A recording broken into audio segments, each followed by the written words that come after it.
Hello दोस्तों, KLD classes में आप सभी का स्वागत है। इस समय भारत और नेपाल के बीच में जो रिलेशन है बहुत ही गड़बड़ हो चुका है। आपने देखा है कि पहले बोलों से बात होती थी, पहले बोलों से लड़ाई होती थी, लेकिन आज गोली पर बात आ चुकी है और ऐसी घटनाएं दोनों देशों के बीच में हो चुका है।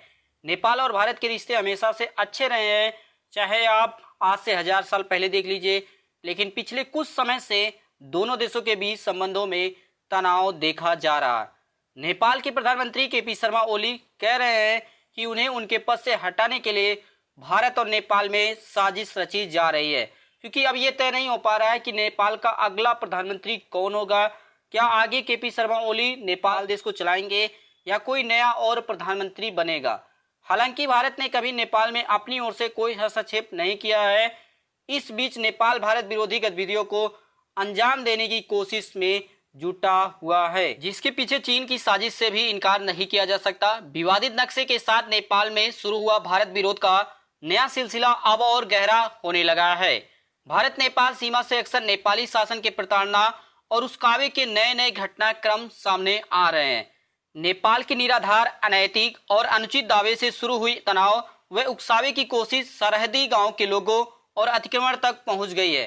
भारत नेपाल बॉर्डर एरिया के गांवों में नेपाल द्वारा की जाने वाली अमानवीय व्यवहार की घटनाएं लगातार बढ़ती जा रही हैं। आजाद भारत के इतिहास में यह पहली बार हुआ है कि जब बेटी रोटी के संबंधों के बीच नेपाल की ओर से कटीले तार लगाने की कोशिश तेज कर दी गई है। यहाँ पर कहा जा सकता है कि दोनों देशों के बीच का ऐतिहासिक संबंध आज नाजुक दौर में आ चुका है। भारत के प्रति आक्रामक हो रहे नेपाल की प्रकृति और प्रवृत्ति को समग्रता से समझने की जरूरत है, तभी इस समस्या का समाधान हो सकता है। दरअसल पवित्र कैलाश मानसरोवर यात्रा को आसान बनाने के लिए भारत सरकार द्वारा एक नए संपर्क मार्ग का हाल ही में उद्घाटन किया गया। उत्तराखंड में बना यह लिंक रोड चीन अधिकृत तिब्बत तथा नेपाल के धारचूला जिले से सटा हुआ है। इस सड़क निर्माण के बाद से ही नेपाल में फिर एक बार भारत विरोधी आवाज तेज हो गई है। यह स्थिति तब है जब नेपाल के सभी निवासियों का संबंध किसी न किसी रूप से भारत से जुड़ा है, चाहे आप रिश्तेदारी में देख लीजिए, रोजगार के मामले में देख लीजिए या धर्म के मामले में, क्योंकि जैसे भारत में अधिक संख्या में, अधिक मेजॉरिटी में देखा जाए तो हिंदू रहते हैं, उसी तरह से नेपाल में ही देखा जाए तो लगभग पूरा देश ही समझ सकते हैं कि हिंदू में है। तो ऐसे में देखा जाए तो हर प्रकार से भारत और नेपाल में कहीं ना कहीं बहुत ही अधिक समानता है। यहाँ पर यह भी बताया गया, मैं अगर पॉपुलेशन के बारे में तुलना करूँ नेपाल के, वैसे नेपाल देश की कुल आबादी 2019 के आंकड़े के आधार पर देखा जाए तो इस समय 2019 के आंकड़े के आधार पर मैं बात कर रहा हूं तो 2,86,00,000 है नेपाल की पॉपुलेशन। पर अवसरों की कमी के कारण से देखा जाए तो हर चौथा नेपाली नागरिक देश के बाहर अन्य देशों में रहता है, चाहे वो भारत में रहता हो, चीन में रहता हो या किसी देश में, जैसे मलेशिया में, सऊदी अरब में देख लीजिए, वहां पे काम करने के जाते हैं तो हर 4 में से 1 नेपाली नागरिक अपने देश से बाहर रहता है। एक आंकड़े के अनुसार बताया गया है कि दुनिया भर में रह रहे करीब 75 लाख नेपालियों में से अकेले भारत में 50 लाख नेपाली नागरिक जो हैं वो नौकरी के लिए या कारोबार के लिए, अपने जीवन को यापन करने के लिए अन्य देशों में रहते हैं। उसी तरह से 50 लाख नेपाली भारत में अपने जीवन को यापन करते हैं। इसका एक आश्चर्यजनक पहलू यह भी है कि कोरोना वायरस महामारी से पहले तक भारत में काम करने वाले मजदूर के तौर पर नेपाली नागरिकों की सूची नेपाल सरकार के पास नहीं थी कि नेपाल के कितने लोग, कितने लाख लोग भारत में रहते हैं। इसके कारण से ये अब इस कोरोना वायरस महामारी के बाद पता चला कि 50 लाख नेपाली भारत में रहते हैं। नेपाल देश की आय का दूसरा सबसे बड़ा माध्यम, नेपाल में आए जो पर्यटक होते हैं अलग अलग देशों से, जो पर्यटक के माध्यम से, कि नेपाल में बहुत ही ऐसे स्थान हैं जहां पे आप घूमने, अपने जो भी समय होता है व्यतीत करने के लिए जा सकते हैं। इस देश में घरेलू पर्यटक से भी अधिक अगर कोई पर्यटक आता है या किसी देश का पर्यटक आता है तो वह है भारतीय पर्यटक। फिर भी आज सभी भारतीय यहाँ घृणा के पात्र बने हुए हैं, जबकि कंबोडिया एवं थाईलैंड के राज परिवार को अपने भारतीय संबंध और हिंदू पहचान के इतिहास पर आज भी गर्व है। यहाँ तक कि बौद्ध पहचान व खुली सीमा वाले भूटान देश को ले लीजिए और म्यांमार को भारत से कोई परेशानी नहीं है, लेकिन नेपाल देश को परेशानी होने लगी है। इसका एक बड़ा कारण यह भी है कि नेपाल की नई पीढ़ियां जो है, जो युवा पीढ़ी है, उसको भारत के साथ साथ प्राचीन रिश्तों की ज्यादा जानकारी नहीं होना भी वर्तमान समस्या की वजह है। दरअसल नेपाल की राजनीति में ही चीन को लेकर दीवानगी दशकों से है। वह भी तब जब चीन द्वारा अभी हाल ही में आपने सुना होगा कि चाइना ने माउंट एवरेस्ट पर अधिकार जताया। उसने कहा कि ये जो माउंट एवरेस्ट का हिस्सा है ये पूरा चीन का है। यदि कुछ सप्ताह और पीछे जाया जाए तो चीनी नागरिकों द्वारा नेपाल के 70 प्रतिष्ठान जो सिंह दरबार है, आप जानते हैं इनके बारे में, के सामने नेपाली पुलिस बल के साथ मारपीट की गई थी, जिसमें एक डीएसपी स्तरीय अधिकारी भी चोटिल हुआ था। आपने न्यूज में देखा ही होगा। अगर पिछले वर्ष की बात कर लिया जाए तो यहाँ चीनी समुदाय के लोगों द्वारा एक बड़े साइबर अटैक को अंजाम दिया गया था। आपने उसमें सुना भी था कि लगभग 80 से 100 के बीच में लोगों को गिरफ्तार भी किया गया था, जिसके पास लगभग 500 से अधिक मोबाइल फोन, ऐसे कई और लैपटॉप पाए गए थे, जिसमें नेपाल के वित्तीय तंत्र को काफी नुकसान पहुंचा था। इन आ रही समस्याओं को अगर देखा जाए तो इसका समाधान किया जाए तो समस्या का समाधान किस प्रकार किया जाए, ये सबसे बड़ा प्रश्न है दोनों देशों के लिए। ऐसे में हमें उन नेपाली विशेषज्ञ व भारतीय विशेषज्ञों से यह सवाल भी पूछना चाहिए कि जो अब तक केवल सुगौली संधि 1816 और भारत नेपाल मैत्री संधि 1950 को पढ़कर बैठे हैं कि इसी के माध्यम से ही समाधान किया जाएगा। और अगर मान लिया जाए कि कोई समस्या नहीं है प्रेजेंट टाइम में, और अगर कभी कुछ होता है तो बड़ी आसानी से कह देते हैं कि इसमें चीन का हाथ है या फिर आईएसआई की साजिश है। तो ऐसे में यहाँ पे देखिए दोनों देशों की जो स्टैंड है, जो लोगों ने विशेषज्ञ ने बताया, उसी के आधार पे मैं बात कर रहा हूँ। यही हाल कमोबेश धार्मिक व सामाजिक क्षेत्र में काम कर रहे अन्य बड़े संगठनों का भी है। दरअसल हिंदू विचार परिवार के संगठन भी केवल धार्मिक पहचान की वजह से पूरे नेपाल को अपना मानते हैं। वो समझते हैं कि जैसे भारत में हिंदू की मेजोरिटी है उसी तरह से नेपाल में है, तो ऐसे में भारत और नेपाल में कोई भी बहुत बड़ा अंतर नहीं है, दोनों देश एक ही हैं। लेकिन ऐसे विचार वाले संगठनों को यह भी समझना चाहिए, चाहे वो भारत के हों या नेपाल के, कि मजहब एक होने से सब कुछ सही नहीं हो जाता। समुदाय की पहचान मजहब से ऊपर होती है। हमारे सामने पाकिस्तान व बांग्लादेश का उदाहरण है, जहां पे धर्म जाति समान होने पर भी क्या हाल हुआ है। 1971 के युद्ध के बारे में आप जानते हैं। उसके पहले किस तरह से पाबंदियां जो आज इस समय बांग्लादेश है उसके ऊपर, जिसे हम पूर्वी पाकिस्तान के नाम से जानते थे, उसके ऊपर कितनी पाबंदियां लगी हुई थी। इसके बाद बात किया जाए कि 1950 के बाद से अगर देखा जाए भारत और नेपाल के रिलेशन, या आजादी के बाद से ही कह लीजिए, भारत की आजादी के बाद नई सरकार और नेपाल के राणाशाही के बीच 31 जुलाई 1950 को एक द्विपक्षीय संधि की गई थी। यह संधि तत्कालीन भारतीय प्रधानमंत्री पंडित नेहरू और नेपाल के नरेश त्रिभुवन वीर विक्रम शाह के बीच हुई थी। इस संधि के तहत भारत ने नेपाल के नागरिकों को वे सभी अधिकार व अवसर दिए जो भारत के एक मूल निवासी को उपलब्ध होते हैं। जैसे बताया गया था कि नेपाली नागरिक भारत में केवल चुनाव नहीं लड़ सकते तथा आईएएस व आईएफएस के एग्जाम नहीं दे सकते, इसके अलावा सारे अधिकार जो एक भारतीय नागरिक को दिया जाता है वो सारे अधिकार नेपाल के नागरिक को दिया जाएगा। ऐसे ही अधिकार हर भारतीय को नेपाल में भी उपलब्ध कराए गए, किंतु न तो नेपाल सरकार ने कभी यह अवसर दिया भारतीयों को, और न ही किसी भारतीय ने इसके लिए दावा किया कि जैसा भारत सरकार ने नेपाल के लोगों को या नेपाल के नागरिकों को दिया है कि आप यहाँ के नौकरी कर सकते हैं, हर चीज कर सकते हैं, मतलब चुनाव नहीं लड़ सकते, आईएएस और आईएफएस का एग्जाम नहीं दे सकते, इसके अलावा सारे अधिकार आपको मिल जाएगा। ऐसे में नेपाल सरकार अभी भी भारतीयों को वो सुविधाएं नहीं दे पाई जो 1950 के समझौते में कहा गया था। वर्ष 1950 के इस द्विपक्षीय संधि के अनुच्छेद 8 में आप आर्टिकल नंबर 8 देखेंगे, यहाँ पे लगाया गया, आप इसे पढ़ लीजिएगा। सुगौली संधि के प्रावधानों को भी निरस्त किया गया था। इस दौरान दोनों देशों ने साथ मिलकर बॉर्डर का निर्धारण करने तथा पूर्व के किसी दावे को भविष्य में नहीं दोहराने का संकल्प भी लिया था।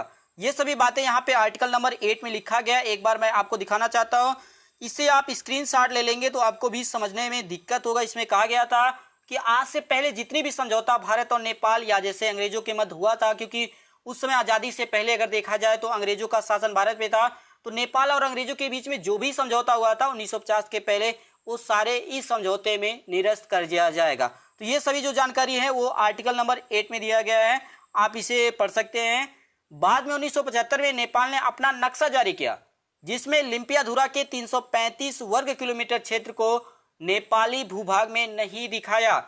इसके बाद 26 वर्षों की समयावधि में दोनों देशों ने अपनी 1850 किलोमीटर जो लंबी बॉर्डर खुली हुई है, लगभग 98% हिस्सा को रेखांकित कर लिया गया है कि आपका कौन सा हिस्सा है और कौन सा हिस्सा नहीं है। किंतु पिछले वर्ष भारत सरकार द्वारा नए केंद्र शासित प्रदेश के रूप में कश्मीर और लद्दाख के नक्शे को नए सिरे से प्रकाशित करने के बाद से यह विवाद दोबारा शुरू हो गया। अगर यह इलाका विवादित होता, जैसे कहा गया है कि ये इलाका जो है ये भारत का नहीं है, ये नेपाल का है, ऐसा है, तो ऐसे में कई प्रश्न बनते हैं। अगर यह इलाका विवादित होता तो न तो 1954 से लिपुलेख दर्रे से भारत चीन व्यापार होता और न ही 1962 से यहाँ इंडो तिब्बत फोर्स तैनात होती।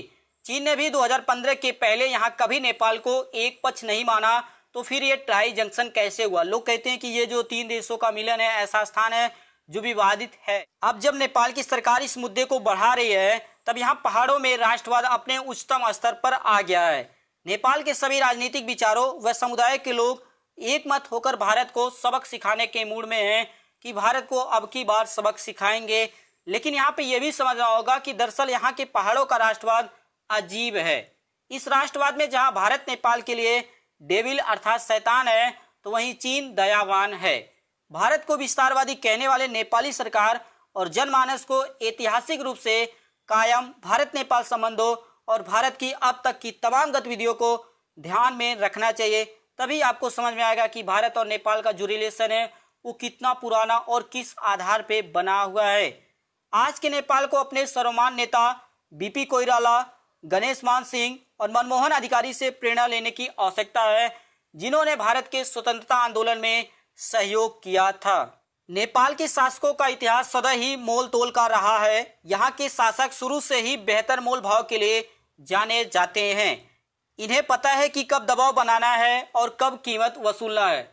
ऐसे में यह प्राचीन काल से करते आ रहे हैं और इसी कारण इनके संबंध ब्रिटिश हुकूमत से लेकर चीन और पाकिस्तान की सरकारों से भी बेहतर बने हुए हैं। आज भी देखा जाए नेपाल की कुल आबादी, जैसे मैंने आपको 2019 के आंकड़े के अनुसार बताया था कि 2,86,00,000 है नेपाल की पॉपुलेशन 2019 के अनुसार से।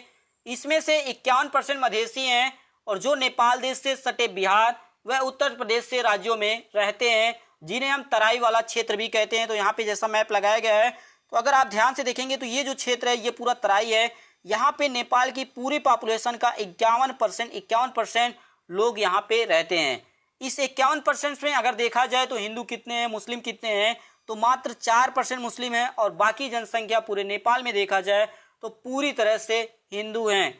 वहीं पहाड़ी क्षेत्रों में नेपाल की 49% आबादी रहती है।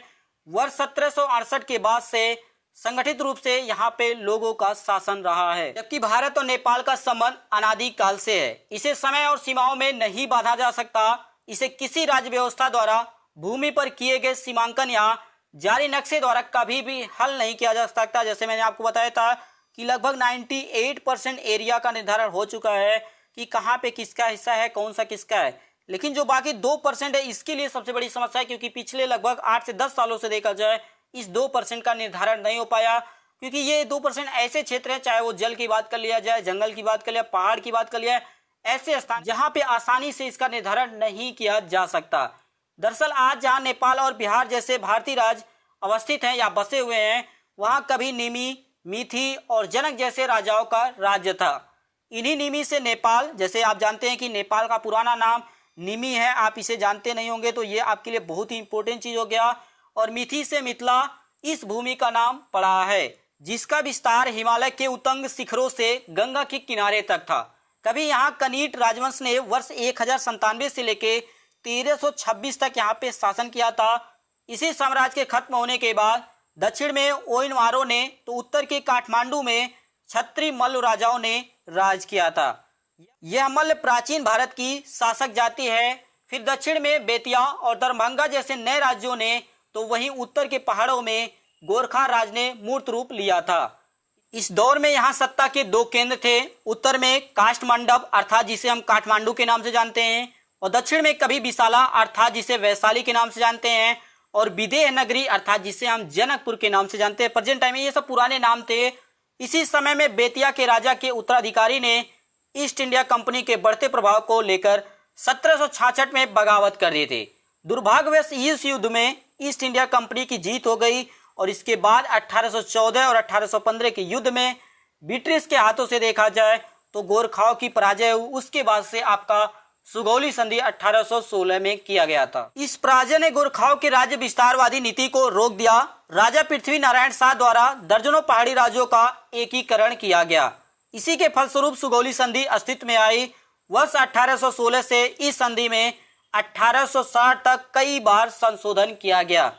बेतिया राज्य को बगावत की कीमत के रूप में अपने राज्य का एक बड़ा हिस्सा खोना पड़ा, जो आज कह सकते हैं कि नेपाल के हिस्से में है।